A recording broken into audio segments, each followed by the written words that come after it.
The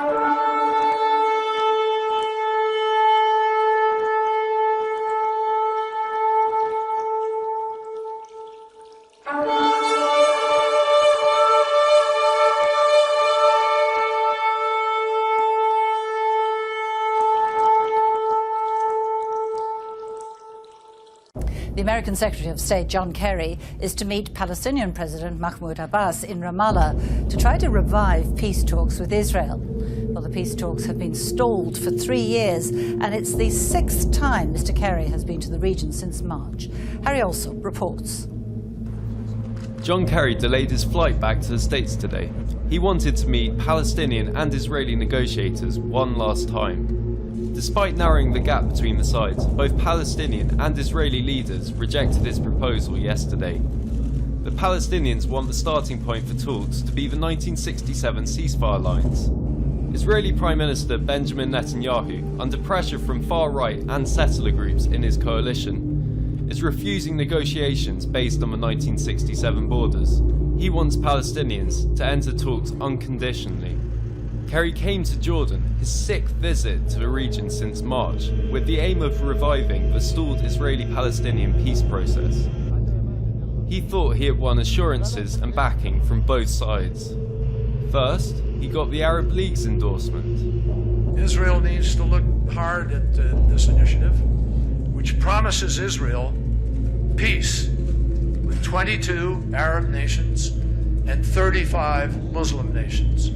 A total of 57 nations that are standing and waiting for the possibility of making peace with Israel. His plan offers Israel full recognition as a Jewish state by Arab countries, but only if it agrees to give up land seized in the 1967 Middle East War and provide a just solution for the 5 million Palestinian refugees.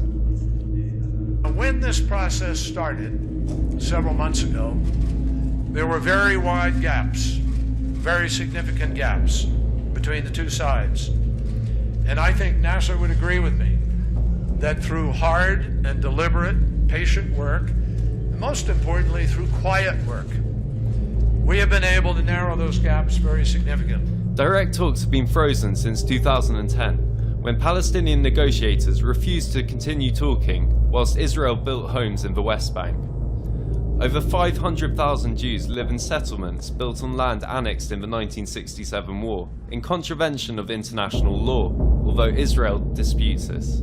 Commentators say Kerry's efforts have brought the two sides to their closest in 3 years, but it seems it will take yet another push to get them round the table. Harry Alsop, Arise News.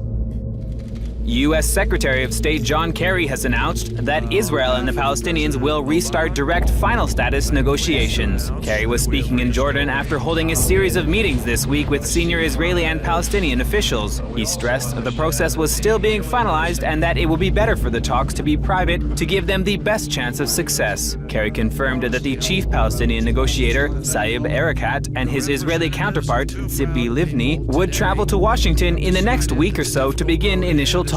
The last direct peace negotiations between the Palestinians and Israelis broke down in September 2010.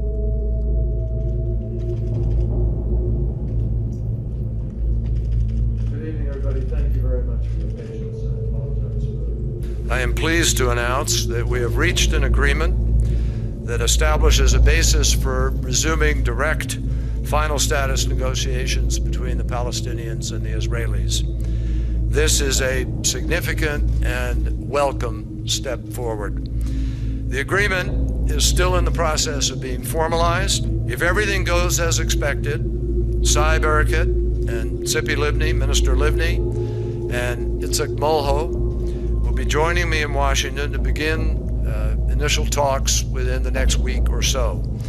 And a further announcement will be made by all of us at that time. I'm hopeful because of the courageous leadership shown by President Abbas and Prime Minister Netanyahu. Both of them have chosen to make difficult choices here, and both of them were instrumental in pushing in this direction. We wouldn't be standing here tonight if they hadn't made the choices.